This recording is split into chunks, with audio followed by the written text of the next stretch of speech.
Hello, what is up mga mom, sir, mom? Ako po si Ralph Cifra, isang visual artist from Manila, and today we are going to customize the Marvel Legends Wolverine. Super cool character. Tara, game start na tayo. Let's start by disassembling the figure. So kung nahirapan kayo mag-disassemble, pwede nating i-hit yung mga joints using a hair blower. Yan, ito yung gamit ko. Tapos, hit lang natin siya. Okay. Ayan, tapos tanggalin natin yung kanyang shoulder armor. Okay. Ayan, tapos tanggalin na rin natin yung hands. Okay. Both sides. Tapos gamit tayo ng Bossy No. 191 flat clear para ma-sprayan natin yung figure. This will act as our primer para magkaroon ng adhesion surface para lahat ng paints kakapit dun sa surfaces. Okay, kailangan din natin ng mga alligator clips para ma-handle yung mga pieces para pag nag-spray tayo hindi may sprayan yung kamay natin and mapapatuyo natin siya na maayos, mag-cure na maayos yung mga parts. Okay, tara game. Okay, next step, gamit tayo ng soldering iron para makapag-create tayo ng mga battle damage effects dito sa kanyang shoulder pads. Okay, try natin dito sa kilid.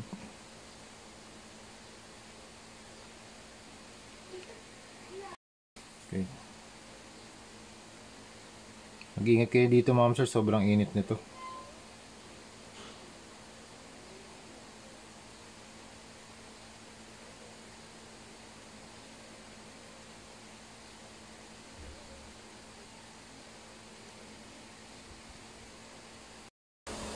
Okay, ito na yung status ng ating project. Nag-apply na tayo ng flat clear para magkaroon ng matte na adhesive layer para kumapit lahat ng paints na i-apply natin. So, washes, dry brushing, detailing, lahat yan kakapit yan. And then, we seal it with top coat, flat clear again, and then the project is done. So, after nito, after we apply the matte layer, gamit tayo ng Hero High Pigmented Water-Based Acrylic Leather Brown. Mag-apply tayo ng brown wash. Okay, for washes, kailangan natin ng mas maraming amount of water kaysa dun sa paint. So, kung ang paint ay 10%, yung water ay 90%. Okay? Tapos, try muna natin dito sa likod kung ano yung consistency niya para matest natin. Kung hindi niya magustuhan, pwede nyo agad, at least nasa likod siya, diba? Pero mag-prepare na rin kayo ng tissue just in case kasi just in case ayaw nyo yung kulay, tapos yun, pwede nyo agad punasan. And also, I always prepare rags, wet rags, para kapag tumapon yung paint sa figure, pwede agad natin punasan.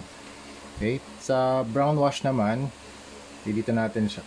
Actually i-apply natin siya sa sa buong yellow part ng suit. Teka dito. Okay? Mas marami pa yung tubig. Pag ganyan, yung medyo hindi siya na-absorb, ibig sabihin yan, marami pang water. Okay? So pag medyo, so gawin natin almost 40-50. Yan, okay. Yan. Teka lang, patayin ko lang electric fan. Okay, kapag ganyan na yung status niya, pwede nyo nang punasan ng tissue paper, okay? Yan.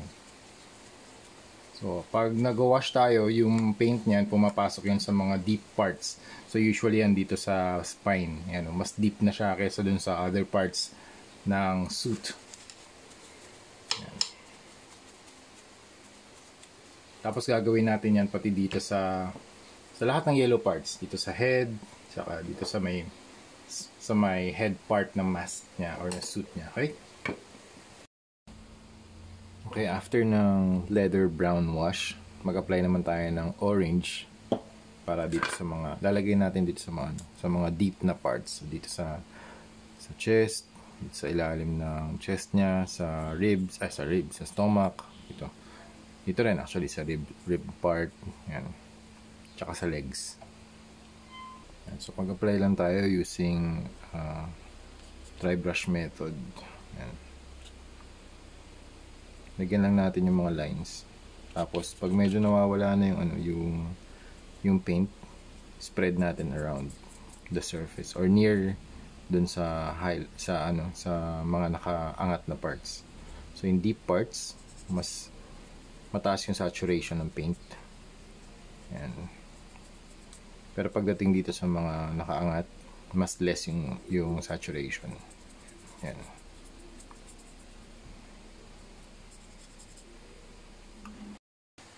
Okay, after orange, gamit naman tayo ng PH 038 Traffic Yellow from Armored Komodo. Yan. And then, i-apply natin dito sa yellow parts using dry brush method. Okay. So lahat ng areas na nakaangat, yan yung malalagyan ng yellow. So babalik natin yung highlight.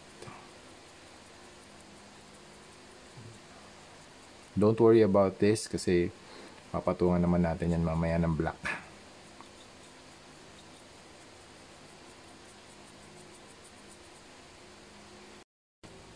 Okay, next, let's reinforce itong black plastic with black paint. Okay, PH 179 black from Armored Komodo. Let's make it darker. Okay, dito rin sa buhok niya, nagpaint din ako ng black para mas dark. Pero mag-a-add tayo ng ng leather brown para magkaroon naman ng highlights. Re-apply natin dito. Ayan.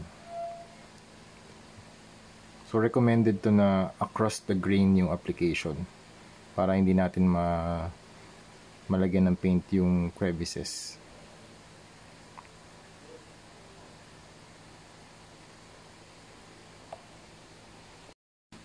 Dito naman sa mga blue na parts, mag-apply naman tayo ng black wash para magkaroon ng shadows or ng dark areas. Yan. Don't worry about the details. Last step na natin gagawin yan. So make sure na lahat ng deep na parts na dadaanan ng brushes natin. Okay. Then after that, kapag medyo nagsettle na yung paint, dab natin ng tissue paper. Okay. To wipe off the excess.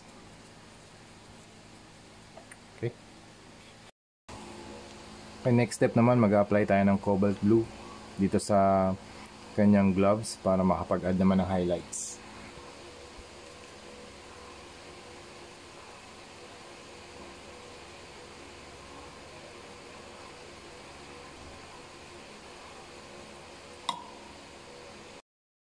Next, we are going to use PH 149 Light Turquoise from Armored Komodo water-based acrylic paint. Apply natin dito sa kanyang shoulder armor. Teka, tanggalin lang natin most of the paint kasi dry brushing method yung gagamitin natin. Gamitin natin itong battle damage na shoulder armor para mas makita natin yung effect ng dry brushing. Ayan.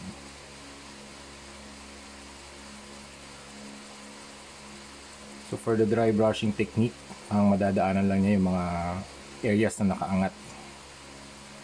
Ayan. So yung mga nakalubog na areas, yun na yung mga shadows natin.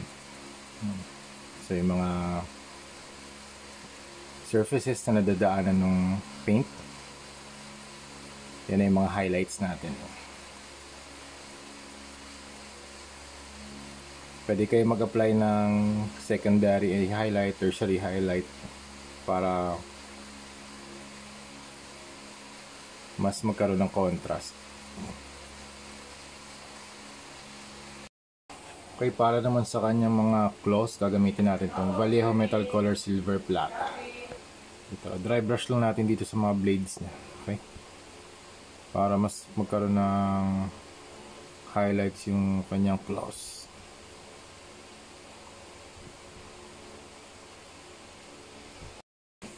Tapos gagamit tayo ng water-based acrylic primer gray para naman sa dry brushing, para naman sa highlights dito sa kanyang black na part sa kanyang headgear. Isampulan muna natin dito sa likod. Okay.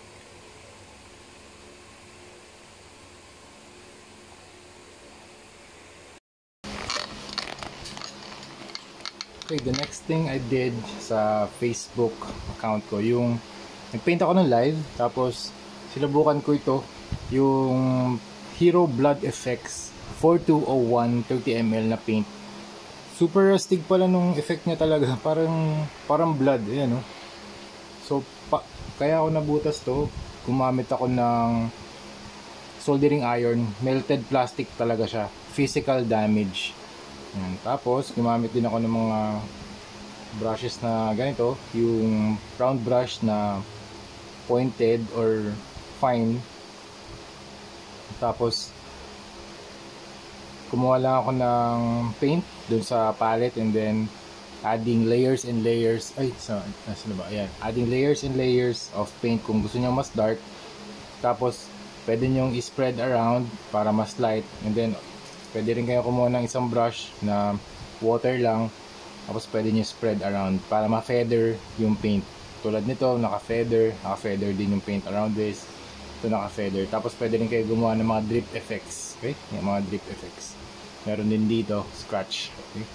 Tapos dito sa kanyang unmasked na face, meron din tayong damage dito sa kanyang head, dito sa kanyang lips, dito rin sa isa pang battle damage head. So you have blood here sa left cheek niya and then sa right part ng mouth. So yun yung in-add natin. So if you want to see me paint live, add me up on Facebook. Kaya follow me on Facebook. Rain Cifra yung pangalan ko sa Facebook. Yun, ginagawa ko to live painting talaga. 30 minutes ko siya ginawa, real time. Tapos ngayon try natin mag-create ng kanyang cigar na pwede nating i-attach dito sa kanyang mouth. Okay? I-attach lang natin using blue tack para reusable pa rin yung kanyang face pag wala na itong cigar.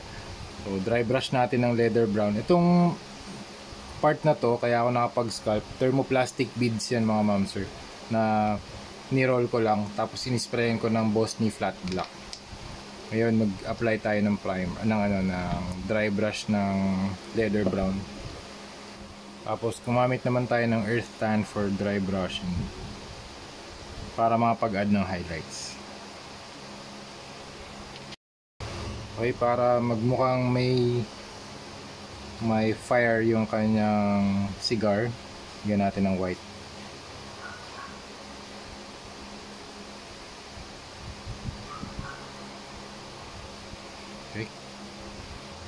Okay, tapos kulayan natin ng warm red. Okay. Orange.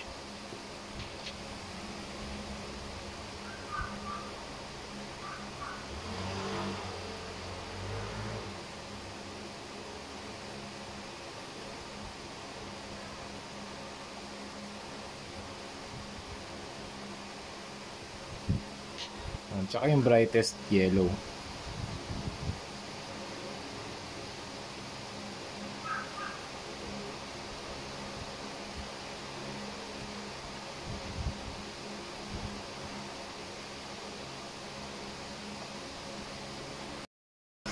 Okay, we are done with the cigar. Ito na siya with blue tack. Pwede, removable din siya. Ayan, sobrang onti lang ng blue tack na nilagay ko para hindi rin siya makita kapag naka-equip na siya. Ayan. Okay. Next step, gamit tayo ng PH 179 black para clean up natin yung mga tiger stripes dito sa likod, ayan, sa gilid, and dito sa kanyang boots. Alright. Clean up na lang tayo dito, then we're done.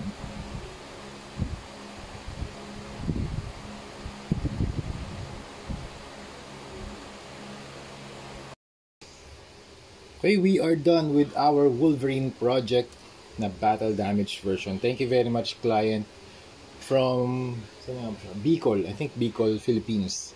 Yes, I counter-checked it and yun, ang client natin si Sir YC. Yan yung code name natin. Shout out to client YC. Thank you very much. Grabe. Second time ko na nagawa to, si Wolverine na 12-inch na custom na battle damage. Actually, first time kong battle damage, pero yung repaint, second to. Yung first na Wolverine nasa Texas. Yan. So yung upgrade na ginawa natin dito, gumawa tayo ng isang accessory ito. Yung kanyang cigar. Okay, tapos equip na natin sa kanya. Maliit lang yung blue tack na pwedeng gamitin na recommended na gamitin dito para hindi siya makita pag in-equip natin dito sa kanyang right part ng kanyang face. Ayan, something like that. And so here's Wolverine with the cigar na naka-equip. Kung pwede nyo naman siyang din tanggalin. Kung gusto nyo walang cigar, pwede nyo siguro hawakan. Pero yung gamit natin dito, blue tack, para hindi rin destructive yung kanyang, hindi rin masira yung kanyang face. Tapos, I'm really happy with the blood effects from Hero Paints. Yan, ito yung effect niya talaga. So, super, mukha talaga siyang yung formulation ng paint ni Hero Paints. Para talaga siyang blood, na medyo glossy pa yung finish. Meron ding scratch dito sa kanyang hand. Sa kanya biceps. And, shout out also to Marvel Legends for manufacturing these kinds of large scale na mga comic book characters. Super cool na sculpt, articulation din, paint application. Ang ganda rin ng Marvel Legends na default na paint. Kaya tuwan-tuwa rin ako na gumawa sila ng ganito. Proportion is very nice too. Accessories, ang dami rin accessories. Ito pinrovide to ni client yung base, tapos naglagay na rin ako ng signature. Ito yung kanyang mask. Ito yung kanyang, tama. Yung parang hoodie type na mask kapag pwede natin pala to equip dito sa likod mo. Tapos yung mga normal or non-battle damage na or regular na mga shoulder pads or shoulder armors, and then you have the fists with no claws, and then you have the battle damage head with the blood effects dito sa kanyang right part ng lips and left part ng cheek. Ito naman yung isa pang yung normal head niya. Okay, tapos you have the unmasked na head na meron ding battle damage, yung parang bullet type dun sa kanyang ulo. Okay, so yun yung mga ginawa natin. Recap lang natin. Nag-spray tayo ng flat top coat na nag-act as primer. So kailangan natin yun, recommended para lahat ng paints kakapit. And then nag-apply tayo ng brown wash. Nag-apply tayo ng dry brush na orange. Nag-apply tayo ng dry brush na yellow. And then dito naman sa blue parts, black wash. Tapos dry brush ng cobalt blue and then turquoise.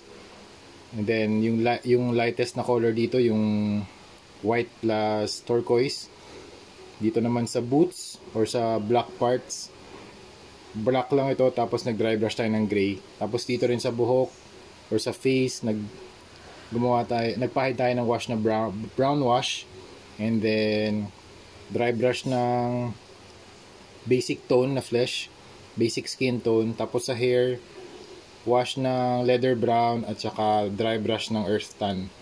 Okay, tapos ayun, yung blood effects ginawa natin sa Facebook Live. So if you want to see me paint live, you can add me sa Facebook. Rain Cifra yung name ko sa Facebook. So you can we can be friends and you can see my updates sa lahat ng mga projects na ginagawa ko.